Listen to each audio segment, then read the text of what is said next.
I think what the Senate has done by this act is to betray the trust of Nigerians, and not just betray the trust of Nigerians, is to make rubbish of all the gains that we've made. Because what happened today is a regression and a dangerous retreat to some of the lofty reforms that were introduced by the 2022 Electoral Act. The Senate President, I completely disagree with the Senate President. He's just being clever by half.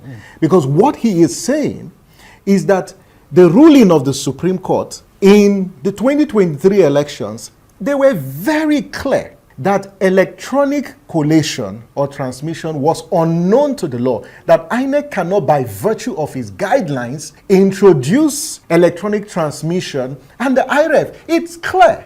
And so what the National Assembly did, particularly the two committees in the National Assembly, was to take that judicial pronouncement and update the law, because when the extant law says it shall be by a procedure determined by INEC, INEC went ahead in its guideline, determined the procedure, but the court now said, no, you have to insert it in the law.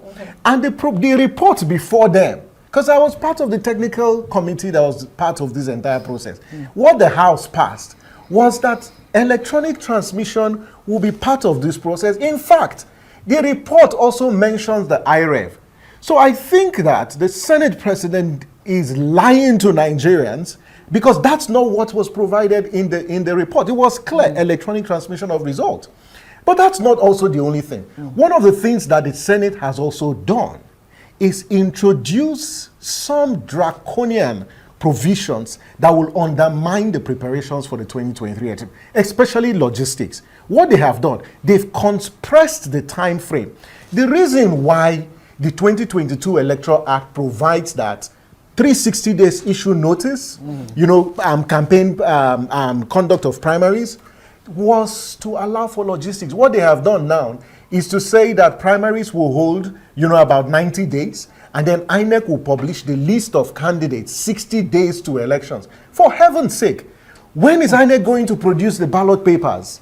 And so we're going to run into a lot of logistical challenges, for the 2027 elections. If you look at one of the things the bill also does, and the place of the report, is that it makes it compulsory for presiding officers to compare results transmitted electronically and the ones collected manually. Yeah. What they have now done is to jettison that particular provision. So you cannot say that you did a thorough job. If this is the outcome of a thorough job, then I think that the Senate owes Nigerians a lot of apologies.